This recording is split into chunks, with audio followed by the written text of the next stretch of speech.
Chernobyl was a Soviet nuclear power plant in northern Ukraine near the now abandoned city of Pripyat. It started operation in 1977 and it was planned for it to have 6 RBMK reactors.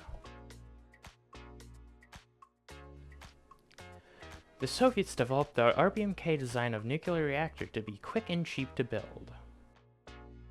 The design had many flaws. It was unstable at low power, and it had a very high positive void coefficient. Nuclear reactors work by heating up water into steam using a nuclear reaction called fission, which makes a lot of heat. They control this reaction using control rods that are lifted to increase the reaction and dropped to control the reaction.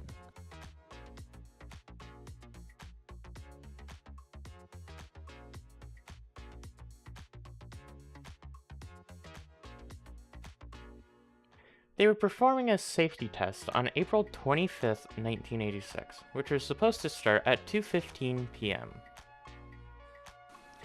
It was to be performed by the day shift crew, but unexpectedly another power station went offline.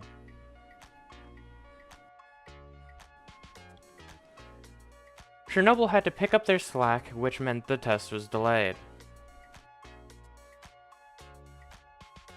Chernobyl only got authorization to continue with the test by 11:04 p.m. This meant that was now the much less experienced night shift crew's problem now.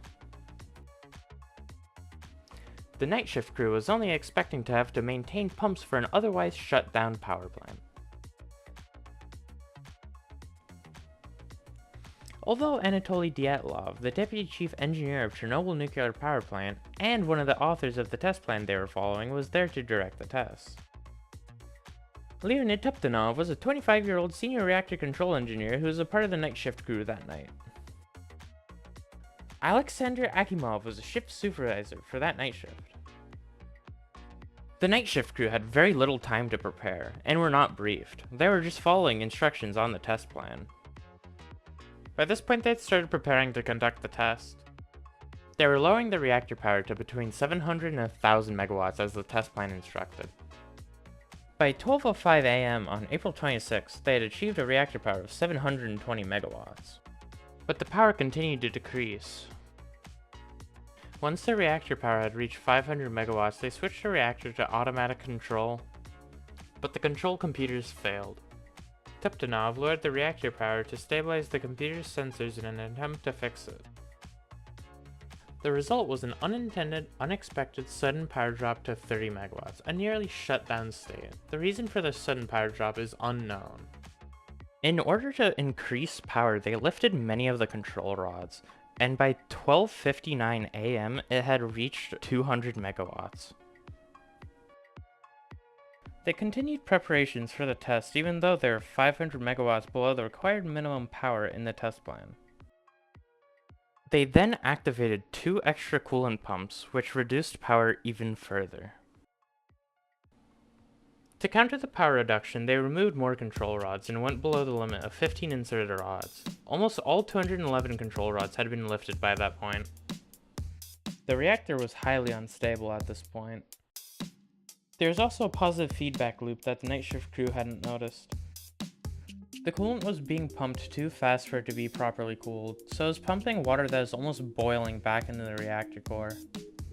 This made steam bubbles that made the reaction stronger, that heated up the core, which boiled more water, that made more steam bubbles.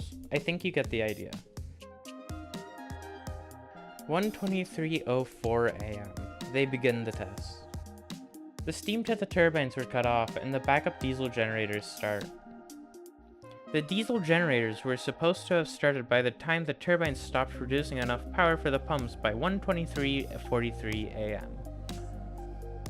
1:23:40 a.m., the test was wrapping up. Someone from the night shift crew hit the AZ5, or scram button. The reason for them initiating scram is unknown. Both Akimov and Tuptanov would die shortly after. They were the only 2 people who would have really known the reason for the scram. The RBMK design has somewhat special control rods. They had graphite on the end in order to boost reactor output by displacing water.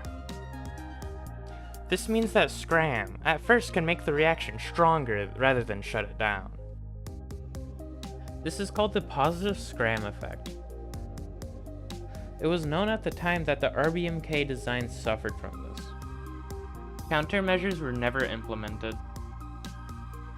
They thought that the conditions under which the effects of the positive scram would be important would never happen. But in fact, the positive scram effect was one of the largest reasons why the disaster was as bad as it was. Seconds after the scram was initiated, the reactor output rose to 530 megawatts. As the scram continued, the reactor output jumped to roughly 30,000 megawatts, 10 times its normal output. This was the last reading ever indicated on the control panel. Then a steam explosion blasted the shield above the core sky high. The roof of the building that encased the reactor was gone. This explosion ruptured fuel channels and most coolant lines. 2 or 3 seconds later, an explosion, one estimated to be roughly equivalent to 225 tons of TNT, happened.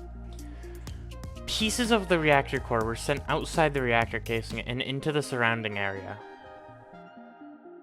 At least this explosion stopped the reaction. Chunks of red-hot graphite were scattered around the surrounding area and onto roofs of nearby buildings, and started fires. Fuel was scattered everywhere as well. Roughly 25% of the fuel and graphite was discharged from the reactor's core in the second explosion. The cause of the second explosion is unknown. Akimov assumed that the reactor was intact because of inaccurate readings in the control room. Despite the pieces of graphite and reactor fuel scattered around the outside of reactor 4. And a reading from another dosimeter that was brought in by 4:30 AM. Akimov sent members of the night shift crew to pump water into the reactor. He stayed in the control room until morning. None of said crew wore protective gear. Most of the night shift crew died within 3 weeks from radiation exposure they experienced. An investigation of the incident concluded that the main causes were operator error and the poor design choices of the RBMK reactors.